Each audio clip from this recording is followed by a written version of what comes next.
Break کے بعد ایک بار پھر سے آپ کو خوش آمدید کہتے ہیں اور بات کرتے ہیں جی ان لوگوں کے حوالے سے، ان مسافروں کے حوالے سے جو کہ بیرون ملک سفر کرنا چاہتے ہیں اور آج کل خاص سے پریشان ہیں ان ویڈیوز کی وجہ سے، ان خبروں کی وجہ سے جو کہ آئے روز ان کے موبائل میں یا پھر ٹی وی چینلز کی وساطت سے ان تک پہنچ رہی ہیں کہ جو پنجاب میں رہنے والے ہیں یا پھر کسی بھی اور صوبے میں رہنے والے ہیں وہ کسی دوسرے انٹرنیشنل ایئرپورٹ سے سفر نہیں کر سکتے، کیونکہ چند روز پہلے ہم نے ایسی بہت ساری ویڈیوز دیکھی جو کہ کراچی سے ان لوگوں کو جہاز پر سوار ہونے سے منع کر دیا گیا جن کا ڈومیسائل یا پھر جن کا شناختی کارڈ پنجاب سے تھا، لاہور سے تھا، دوسرے صوبوں سے یا دوسرے شہروں میں تھا۔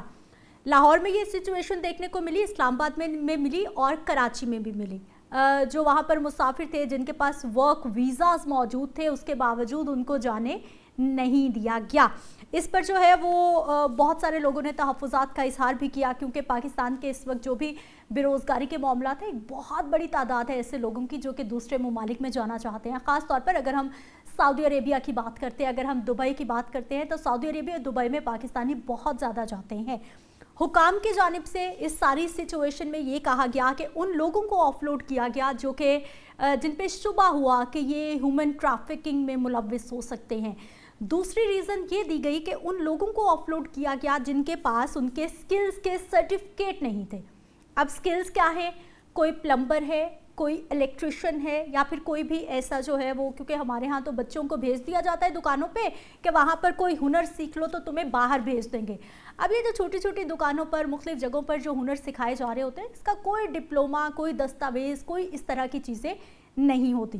اب لوگ یہ کہہ رہے ہیں کہ ہم نے قرض لیا، قرض لے کر ٹکٹ لیا، گھر والوں کو خواب دکھائے کہ ہم وہاں پہنچ جائیں گے، نہ صرف گھر کے حالات اچھے ہو جائیں گے، مکان بن جائے گا، بہن کی شادی ہو جائے گی، بھائیوں کی پڑھائی کا سلسلہ شروع ہو جائے گا، بلکہ اس کے ساتھ ساتھ قرض بھی اتار دیا جائے گا۔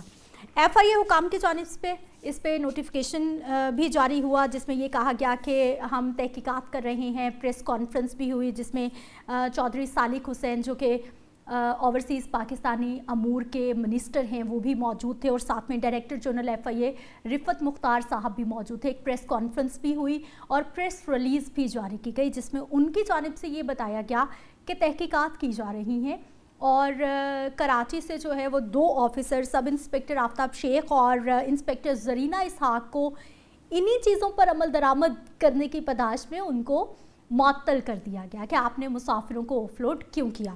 انہوں نے کہا جی ہمیں ڈائریکٹر صاحب کی جانب سے یہ احکامات جاری کیے گئے تھے، اس لیے ہمیں مسافروں کو آف لوڈ کرنا پڑا۔ اب اس ساری سچویشن میں مسافروں کا کیا قصور ہے کہ جنہوں نے کتنی مشکل سے ویزے لیے، ڈاکومنٹیشن پوری کی اور اس کے بعد ان کو آف لوڈ کر دیا گیا۔ ہمارے ساتھ موجود ہیں جی جاوید اقبال صاحب ہے، سینئر جرنلسٹ ہیں، اس پروگرام میں آپ کو خوش آمدید کہتے ہیں۔ جاوید صاحب، بہت دنوں سے یہ معاملہ جو ہے وہ انڈر ڈسکشن بھی ہے، سوشل میڈیا پہ بہت ساری ویڈیوز آ رہی ہیں، آپ کے پاس ذرائع کی یا پھر آفیسرز کی کیا خبر ہے؟ یہ کیا معاملہ ہے؟ کیوں نہیں جانے دیا جاتا لوگوں کو باہر؟ شکریہ میڈم، یہ کہانی بڑی گمبھیر ہے اور ڈارک ہے، اس کے کئی پہلو ہیں۔ ایک تو پہلے میں آپ کو اعداد و شمار اس کے تھوڑے سے دے دوں کہ میڈیا کی زینت یہ اب بنی ہے یہ سٹوری آف لوڈ کرنے کی غریبوں کو، چونکہ آپ کو پتہ ہے کہ جو غریب لوگ ہیں، جو ان پڑھ ہیں، جو سکلڈ پرسن ہیں، ان کے پاس سندے تو ہوتی نہیں، اور یہ کسی مستری کا کام سیکھتے ہیں، پلمبر کا سیکھتے ہیں اور پھر یہ مڈل ایسٹ کا رخ کرتے ہیں، یا ان کا ٹھکانہ ہوتا ہے کویت یا سعودی عرب۔ سعودی عرب میں اس وقت سب سے زیادہ پاکستانی جا رہے ہیں، اور پھر یو اے ای ہوتے ہیں۔ دیکھیں، ان کے لیے امیگریشن پالیسی جو ہے وہ ابھی تک حکومت وضع نہیں کر سکی۔ پہلے میں آپ کو اعداد و شمار بتا دوں کہ یہ آج کی بات نہیں ہے، یہ شروع اس وقت ہو گیا تھا جب عمران خان صاحب بطور وزیر اعظم سعودی عرب گئے تھے، اور وہاں جو کچھ ہوا پوری دنیا نے دیکھا۔ اس پہ جو سعودی شہزادہ تھا محمد بن سلمان کافی انائڈ ہوئے۔ انہوں نے کہا جی کہ ایک تو پاکستانی یہاں سیاست کرنا شروع ہو گئے ہیں، دوسرا بیگنگ کر رہے ہیں۔ تو یہ اسی وقت یہ سلسلہ آف لوڈنگ کا شروع ہو گیا تھا اور سختی شروع ہوئی تھی۔ حکومت نے، جو آنے والی نئی حکومت تھی، اس نے کوئی میئرز لیے تھے تاکہ یہ پاکستان کا جو امیج ہے وہ بچ جائے، جو ڈارک ہونے جا رہا ہے۔ تو یہ 2023 میں یہ کام شروع ہوا تھا، اور 2023 میں جو آف لوڈ افراد تھے، یہ سرکاری رپورٹ ہے میں جو آپ کی نظر کر رہا ہوں، یہ 2023 میں 23,732 لوگوں کو مسافروں کو آف لوڈ کیا گیا اور سب سے زیادہ لوگ جو تھے وہ کراچی میں مسافر آف لوڈ ہوئے اور جن کا سب سے زیادہ تعلق پنجاب سے تھا. یہ ایک الگ کہانی ہے, یہ بھی میں آپ کو بتاؤں گا کہ کیوں وہاں کا رخ کرتے ہیں لوگ. اس کے بعد یہ سلسلہ وہاں رکا نہیں, کوئی آواز نہیں بنا ان غریبوں کی, کسی حکومت نے کوئی پالیسی نہیں بنائی, صرف دعوے کرتی رہی ہے حکومت, دعوے کرتی رہی ہے ایف آئی اے کہ جی ہم بیکنگ روک رہے ہیں اور ہم جو انسانی سمگلنگ ہے وہاں سے سعودی عرب سے پاکستانی جو ہے وہ یورپ کا رخ کرتے ہیں, ایگزیکٹلی دبئی سے سعودی عربیہ سے بالکل ٹنکی لگاتے ہیں. یہ ایک انہوں نے لگایا اس پر بہت ساری باتیں میں آپ کو ساتھ ساتھ بتاتا جاؤں گا. اچھا, یہ رفتار جو تھی آف لوڈنگ کی یہ 2023 میں بڑھ گئی, رکی نہیں, سختیاں ہوئیں اور کچھ رشوت کا بازار بھی گرم ہوا. امیگریشن والے حاجی تو نہیں ہیں, حاجی سناولہ تو نہیں ہے, جب ان کو کوئی پالیسی نہیں ملتی تو یہ پھر آڑ لیتے ہیں مال بنانے کی. بالکل, اور میرے پاس ایسے کئی ایویڈنس موجود ہیں آج بھی جو آف لوڈ ہوئے, جو آج بھی قرضے اتارے وہ موجود ہیں. اچھا, 2024 میں اگر انہوں نے سختی کی تھی 23 میں تو رک جاتا یہ سلسلہ, اور اس کا مطلب یہ ہوا کہ اس کے پیچھے کہانی کوئی اور ہے, مال متہ بنانے کی کہانی ہے. اب یہ 27,233 مسافروں کو آف لوڈ کیا گیا 2024 میں, اور سب سے زیادہ پنجابی تھے. 27,233 کو آف لوڈ کیا. یہ میں ایف آئی اے کی رپورٹ بتا رہا ہوں آپ کو, جو سرکاری رپورٹ ہے اور میرے پاس موجود ہے وہ. اچھا, اس کے بعد پھر یہاں پہ سلسلہ رک جانا چاہیے تھا. اب اس کی رفتار بڑھتے بڑھتے اور اس کی تعداد بڑھتے ہوئے ابھی یہ سال مکمل نہیں ہوا, ابھی ہم 11ویں مہینے میں جا رہے ہیں اور اب تک 30,129 مسافروں کو آف لوڈ کیا گیا ہے. یعنی کہ جو روزگار اپنے بچوں کا, اپنے بھائیوں کا کمانے جا رہے ہیں سعودی عرب, یو اے ای یا کویت یا اس طرح عمان, تو بھائی اس پہ تو کوئی ابھی سالک صاحب کو, چونکہ اس لیے شور مچا ہے کہ ایکس پہ دڑا دڑ جو ویڈیوز ہیں وہ جو اپلوڈ ہو رہی ہیں, اور اب یہ سلسلہ رک نہیں رہا. ایف آئی اے کو بے لگام چھوڑ دیا گیا. کہاں ہے حکومت جس نے یہ پالیسی امیگریشن کی ڈیولپ کرنی تھی کہ کون سا بندہ جا. اب میں آپ کو بتاؤں سر, سوری ٹو انٹرپٹ جاوید صاحب, یعنی ہم اپنے گھر میں بیگرز کو کنٹرول نہیں کر سکتے؟ لاہور کا کون سا ایسا سگنل ہے, لاہور کا کون سا ایسا بازار ہے جہاں پر آپ کو بیگرز نہیں ملتے؟ یہاں پر کون سا ایسا علاقہ ہے جہاں پر کمیشن ایجنٹس نہیں موجود جو کہ لوگوں کو باہر بھیج رہے ہیں؟ یعنی ہم اپنے گھر کو صاف نہیں کر پا رہے, لیکن جو بیچارہ کمائی کرنے کے لیے باہر جا رہا ہے اس کو آپ جانے نہیں دے رہے, صرف شک کے شک کی بنا پر, شک کے شبے پر آپ لوگوں کو سائڈ پہ کرتے جا رہے ہیں. اب دیکھیں نا, جن کے ذریعے یہ غریب لوگ ویزے لیتے ہیں, ایف آئی اے کو علم نہیں ہے کہ اس وقت پاکستان کے اندر جو یہ غیر قانونی دھندا کر رہے ہیں, پیسے لے کے 5-5 لاکھ 7-7 لاکھ 10-10 لاکھ 15-15 لاکھ جو بندے باہر بھیج رہی ہیں, جو پروموٹرز ہیں وہ نظر نہیں آ رہے. اس وقت جو ہیں وہ 4,000 سے زائد ایسے پروموٹرز, ایسے ایجنٹ موجود ہیں جو ایف آئی اے کی چھتری کے نیچے پل رہے ہیں, جو امیگریشن کی چھتری کے نیچے پل رہے ہیں. ان کو جو ویزے دیتے ہیں, اگر وہ ڈاکومنٹ ان کو غلط لگا, ہر بندے کے پاس میڈم غلط ڈاکومنٹ نہیں ہوتے, 2 نمبر دستاویزات نہیں, وہ غریب لوگ ہیں ان کے پاس سندے. اب دیکھیں پروموٹر آفس یہاں پہ موجود ہے, وہ کیا کر رہا ہے, سعودی عرب نے یہاں پہ امیگریشن کی مدد سے ایک پروموٹر آفس بنایا ہوا ہے, لاہور شہر میں موجود ہے, لاہور میں موجود ہے, گجرانوالہ میں موجود ہے, جو تصدیق کرتا ہے کہ اس کا ویزا ٹھیک ہے, اس کے جو ڈاکومنٹ ریلیونٹ جو سپورٹو ڈاکومنٹ اس میں لگائے ہیں, ڈرائیونگ لائسنس ہے, پلمبر کا ہے, وہ درست ہے. جب وہ 4,000 سے لے کے 10,000 تک فیس وہ لے رہا ہے ان غریبوں سے, وہ لے لیتا ہے, وہ اپنی سٹمپ کر دیتا ہے اور سعودی گورنمنٹ کو بتا دیتا ہے یہ کہ یہ ہنر مند ہے, یہ سکلڈ پرسن ہے پاکستان کے. تو پھر میڈم کیا گنجائش رہ جاتی ہے کہ وہ 2 نمبر. بس مقصد یہی ہے. مجھے ایک ابھی تھوڑی دیر پہلے میری بات ہو رہی تھی سعودی عرب میں, وہاں ایک صحافی مجھے بتا رہے تھے کہ وہاں جو دندہ ہو رہا ہے, یہاں سے قرضہ دے کے وہ لوگ چلے جاتے ہیں میڈم, وہاں پہ جو ڈارک اس کا جو دوسرا رخ ہے وہ یہ ہے کہ وہاں جا کے خوار کیا جاتا ہے.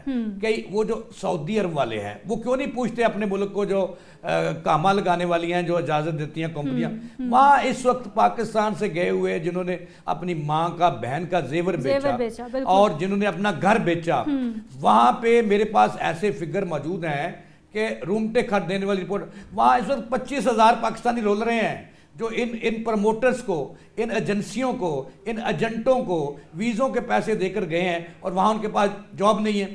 سعودی عرب حکومت کیوں نہیں انہیں پوچھتی اپنی جو کمپنی ہے؟ جاوید صاحب, ہمارے پاس کیا اتنی ریسورسز نہیں ہے یا پھر ادارے کرنے کی نیت نہیں رکھتے کہ ہم ابھی تک ایجنٹ مافیا کا کیوں نہیں, اداروں میں ہمیں وہ ہیلپ کیوں نہیں مل رہی, اداروں میں ہم ڈائریکٹ جا کر جو ہے وہ اپنا کام کیوں نہیں کرواتے, ہمیں ایجنٹوں کے ہتھے کیوں چڑھنا پڑتا ہے؟ نہ صرف یہ ایف آئی اے, امیگریشن, یہ سارے معاملات کے لیے, بلکہ ایکسائز اینڈ ٹیکسیشن ڈپارٹمنٹ میں چلے جائیں سر, باہر سارے ایجنٹ پھر رہے ہیں, ادارے کیوں نہیں کام کر رہے, ہمیں ایجنٹ کو کیوں درمیان میں ڈالنا پڑتا ہے؟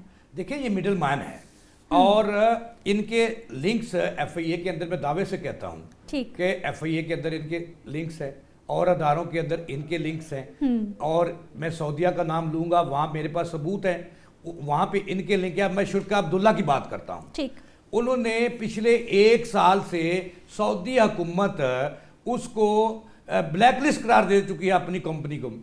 3000 بندہ پاکستان میں اتنے ایجنٹ ہیں, اس شرکا عبداللہ کے ذریعے وہاں پہ گیا ہے اور وہاں پہ وہ واپس نہیں آتے دیتے, ان کو کامہ نہیں دیتے, ان کو جنگلوں میں پھینک دیتے ہیں. میرے پاس ثبوت ہے میڈم, یہ بڑی دکھی داستان ہے.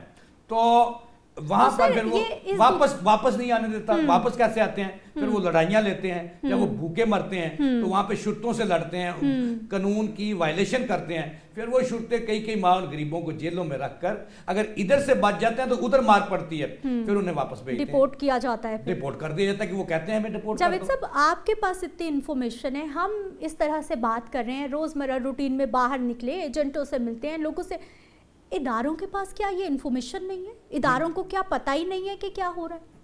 میڈم یہ تو میرا اور آپ کا بھولا پن ہے.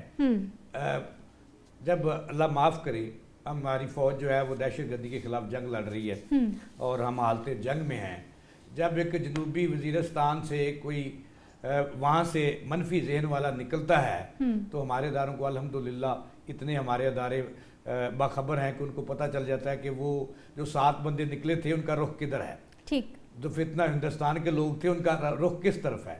تو میں اور آپ یہ اس وقت بات کر رہے ہیں, کون سا ادارہ ہے جس کے پاس نہیں معلوم کہ یہ کہاں کہاں ایجنٹ ہیں, کون کون سے 2 نمبر لوگ ہیں, کون کون سے 2 نمبر ویزے لگا رہے ہیں, کون کون سے یہ کالا دھندا کر رہے ہیں, اور کون کون سا انسانی سمگلر ہے. یہ ساری انفارمیشن موجود ہے, لیکن میں آپ کو یہ کہتا ہوں کہ ہم کرپٹ ہو گئے ہیں, ہمیں لالچ لگ گئی ہے کہ ہم نے راتوں رات امیر ہونا ہے, اور یہی وہ وجہ ہے جو ان مسائل کو جنم دے رہی ہے اور ان کو پروموٹ کر رہی ہے. ایف آئی اے کے پاس ساری انسانی سمگلوں کی انفارمیشن موجود ہے, کیوں کارروائی نہیں کرتے؟ حکومت کیوں نہیں پالیسی بناتی؟ دیکھیں اب تک وزیر داخلہ یہ شور مچا ہوا ہے, میں اور آپ بھی ڈال رہے ہیں, اپنی بساط کے مطابق سارا میڈیا رو رہا ہے کہ پاکستانیوں کے ساتھ زیادتی اور ظلم ہو رہا ہے, ڈیپورٹ کیا جا رہا ہے, اور زیادہ تر لوگ وہ ہیں جو پہلی دفعہ جاتے ہیں روزگار کے لیے, وہ بیکاری نہیں ہیں, وہ پیسے دے کے ویزے لیتے ہیں, اور پھر ان کو ویزے کیوں دیتے ہیں؟ بالکل ایسا ہی ہے, ان کو پروموٹر جو ہے. اور سر ویزا ملنا آج کل کوئی آسان کام نہیں ہے. جب وہ ویزا لینے کے لیے جاتے ہیں وہاں پر ان کی اتنی سخت چیکنگ ہوتی ہے, ڈاکومنٹیشن, کہاں پر رہیں گے, کیسے. ویزا ملنا کون سا آسان کام ہے کہ جیسے چند سال پہلے تک جو ہے آن لائن ویزا ملتا تھا, پرنٹ نکالو آپ ایئرپورٹ پہ چلے جاؤ, اب تو ویزا ویسے مل بھی نہیں رہا.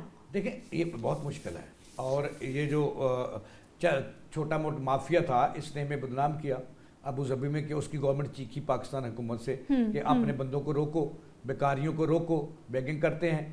اب اس میں سارے اب ہمیں سمجھ نہیں آ رہے کہ کون سے بھیکاری ہیں اور کون سے معصوم لوگ ہیں, ان کو ڈفرینشیٹ کیسے کرنا ہے. یہ بہت بڑا پرابلم اس وقت پاکستان کا بن چکا ہے, امیگریشن کا بن چکا ہے. بہت شکریہ جاوید صاحب پروگرام میں شامل ہونے کے لیے. میں آپ سے اجازت چاہوں گی, لیکن کوشچن مارک یہی ہے کہ جن لوگوں نے اپنے بہنوں کے, بیٹیوں کے زیور بیچے, جنہوں نے اپنے گھروں کو بیچا, فصلوں کو بیچا, ٹریکٹر بیچے, یا پھر جنہوں نے اپنی زندگیوں کی کمائیاں لگا دی ہیں, ان کو آف لوڈ کر دیا آپ نے.